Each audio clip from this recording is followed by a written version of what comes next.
ஆண்டவரும் இரட்சருமாகிய இயேசு கிறிஸ்துவின் இனிய நாமத்தினால் உங்களுக்கு என்னுடைய அன்பின் வாழ்த்துக்கள்.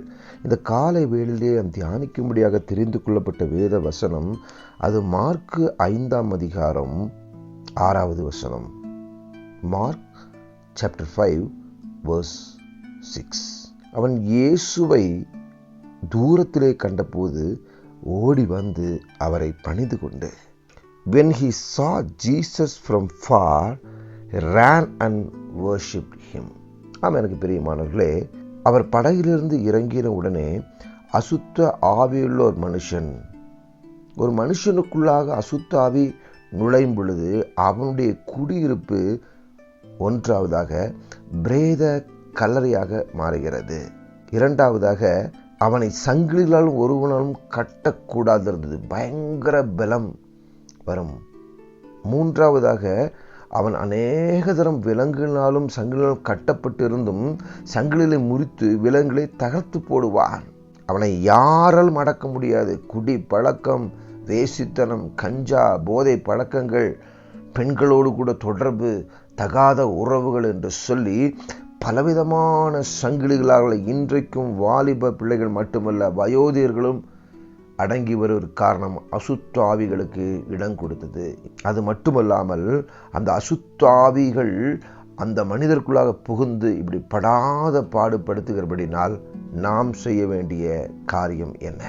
வேதம் தெளிவாக சொல்லுகிறது, அவனை அடக்க ஒருவனாலும் கூடாது இருந்தது. இன்றைக்கு இந்தியாவில் மட்டுமல்ல, முழு உலகத்திலும் இப்படி அசுத்தாவி பிடித்தவர்களை அடக்க ஒருவனாலும் முடியவில்லை. அவனுடைய குணாதிசயத்தை பார்க்கும் பொழுது அவன் எப்பொழுதும் இரவும் பகலும் மலைகளிலும் கல்லறைகளிலும் இருந்து கூக்குரலிட்டு கல்லுகளினாலே தன்னை காயப்படுத்தி கொண்டிருந்தான். அவர்கள் தங்களை தாங்களே சிறுமைப்படுத்துவார்கள். நீங்கள் காணலாம், டாஸ்மாக் கடைகளுக்கு முன்பாக பார்க்கும் பொழுது அவர்கள் கீழே உருண்டு கொண்டு சாக்கடையில் புரண்டு கொண்டு நன்றாக டிப்டாப்பாக இருப்பார்கள். ஆனாலும் அவர்கள் தங்களை சிறுமைப்படுத்துவார்கள். இது அவர்களுடைய செயல் அல்ல, சாத்தானுடைய வஞ்சகமான செயல். ஆதாமும் ஏவாளின் மகிமையை ஏதேன் தோட்டத்திலே உரிந்து போட்டவன் நாம் பார்த்து கொண்டு என்ன செய்கிறோம்? அவன் வேதம் அடுத்ததாக சொல்கிறது, அவன் இயேசுவை தூரத்திலே கண்ட பொழுது ஓடி வந்து அவரை பணிந்து கொண்டான். எனக்கு பிரியமான, இயேசுவை கண்ட பொழுது அவன் அடையாளம் கொண்டான். அதிலிருந்து அவனை விடுதலை செய்யும்படியாக கெஞ்சி மன்றாடினான். இன்றைக்கு நாம் இதுபோல ஆட்களை பார்த்து கொண்டு போகும் பொழுது நாம் என்ன செய்கிறோம்? நமக்குள் இருக்கிற கர்த்தராகிய இயேசு கிறிஸ்துவின் வார்த்தை, பிதாவாகிய தேவனுடைய அன்பு, பரிசுத்த ஆவியானுடைய வல்லமை, இவைகளை வைத்துக்கொண்டு நாம் என்ன செய்கிறோம்? இன்னும் அதிகமாய் நாம் ஜெபத்தில் இருக்கும் பொழுது அவைகள் நம்மை கண்டு பணிந்து ஓடிப்போகும். ஒரு விசுவாசுடைய அதிகாரத்தை குறித்து இந்த இடத்துல நான் சொல்ல விரும்புகிறேன். ஆண்டவர் இரட்சகருமாகிய இயேசு கிறிஸ்து நாமத்தில் ஓடிப்போ, சாத்தானே உன்னை நான் விடுதலை செய்கிறேன், பாதாளத்துக்கு புறப்பட்டு போகும்படியாக கட்டளை கொடுக்கிறேன் என்று சொல்லி பாருங்கள். அப்பொழுது அங்கேயே அந்த கணமே அவன் விடுதலையாவான்.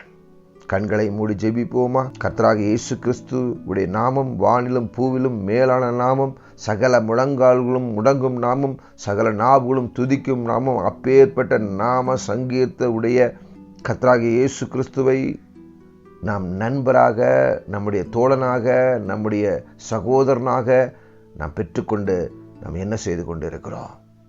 ஆண்டவரே, வல்லமையான ஊழியத்தை எங்களுக்கு கொடுங்கப்பா, கனிகளை கொடுங்க, வரங்களை கொடுங்க என்று சொல்லி நாங்கள் ஜெபிக்கிறோம்.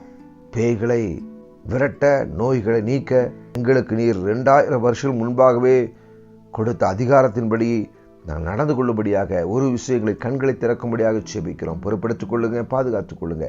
இயேசுவின் நாமத்தில் நல்ல பிதாவே, ஆமென். Thank you. God bless you.